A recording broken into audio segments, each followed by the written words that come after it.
चंद्रपूर शहरामध्ये उद्धव ठाकरे गटाच्या युवा सेनेच्या शहर प्रमुखाची निर्गुण हत्या करण्यात आली। उच्चभ्रू अशा सरकारनगर भागात युवा सेनेच्या शहर प्रमुखावर चाकूने सपासप वार करण्यात आले।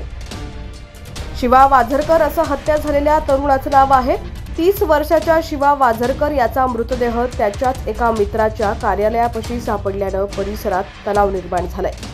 शिवा वाझरकरची हत्या झाल्याचं समजल्यानंतर त्याच्या समर्थकांनी संशयित आरोपीचे जेसीबी आणि वाहनांची मोडतोड केलेली आहे। पोलीस विभाग प्रजासत्ताक दिनाच्या निमित्तानं हाय अलर्टवर असताना झालेल्या या हत्येनंतर शहरातील पोलीस बंदोबस्तात वाढ करण्यात आली आहे। वरिष्ठ पोलीस अधिकाऱ्यांनी घटनास्थळी धाव घेतली असून वाझरकरचा मृतदेह जिल्हा सामान्य रुग्णालयात शवचिकित्सा कक्षात रवाना करण्यात आलाय।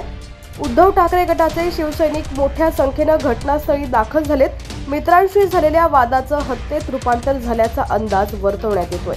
संशयित आरोपींना ताब्यात घेण्यासाठी पोलिसांनी शोध कार्य सुरू केलंय। आरोपींना तातडीने अटक करण्याची मागणी उद्धव ठाकरे गटाकडून केली जाते आहे।